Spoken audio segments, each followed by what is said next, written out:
আচ্ছা, আপনাদের কাছে আমার একটা প্রশ্ন। বিএনপি একটা দল, এটা অনেক বড় একটা দল, বাংলাদেশে অনেক বড় একটা সংগঠন। আচ্ছা, এটার কি কোনো মা বাবা নাই? এটার কি কোনো গার্জিয়ান নাই?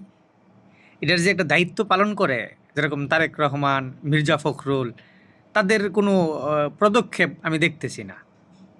কেমন জানেন? এক ফ্যামিলি কার্ড দিব, তা ঠিক আছে, এটা সত্যি দিতে পারে।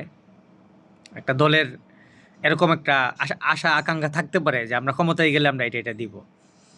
ভাই, ফ্যামিলি কার্ড দিবেন ভালো কথা, কিন্তু কেউ বলে এই ফ্যামিলি কার্ড দিয়ে 20,000 টাকা দিব, কেউ বলে 10,000 টাকা দিব, কেউ বলে 3,000 টাকা দেবো, কেউ বলে 5,000 টাকা দেবো, কেউ বলে বাস ভাড়া দিউন যাবে, কেউ বলে রিক্সা ভাড়া দিউন যাব। এই কথাগুলা কিন্তু আমরা বিএনপির যে নেতা ফেতা আছে, ছোটোখাটো নেতা ফেতা, তাদের কাছ থেকে আমরা এই মেসেজটা পাচ্ছি। আচ্ছা, এই যে মেসেজটা দিচ্ছে মানুষকে, এটা কি দলের ক্ষতি হচ্ছে না? এটা কি কোনো পদক্ষেপ নেওয়ার দরকার ছিল কি না তাদের? এটাই আপনাদের কাছে আমার একটা প্রশ্ন। এই যে দলের এই যে দলের মান সম্মান নষ্ট হচ্ছে, দলের ক্ষতি হচ্ছে, ভোটার নষ্ট হচ্ছে, এই দেখেন ক্ষমতায় আসে নাই, এরে ফ্যামিলি কার্ড ধরাই দিছে। কি দিব? টাকা দিব, এটিএম ভিতরে ঢুকাইলেই টাকা আইব। বুঝছেন? এগুলো ভাই হাস্যকর ভাই, এগুলো হাস্যকর। আপনাদের এখনো সময় আছে, আপনারা পদক্ষেপ নেন।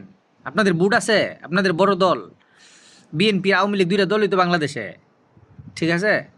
তা আপনারা এই পদক্ষেপ যদি না নেন, তা আপনারা কীভাবে ক্ষমতায় যাইবেন? ভাই, এটা কোনো রাজতন্ত্র না, গণতন্ত্র দেশ। এটা ভোটের মাধ্যমে যাইতে হইব।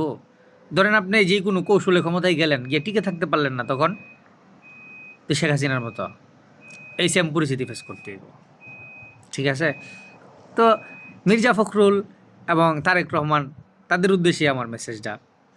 আসলে একটা কথা মাথায় রাখবেন, যারা আপনার দল করে তারাই আপনাদেরকে নিয়ে সমালোচনা করবো এবং ভালো একটা পরামর্শ দিব।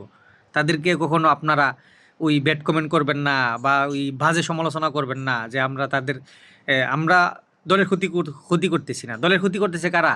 যারা আপনার ওই কার্ড দিয়ে 20,000 টাকা আইব, 10,000 টাকা আইব, এইটা আইব, সেইটা আইব, তারা ক্ষতি করতেছে।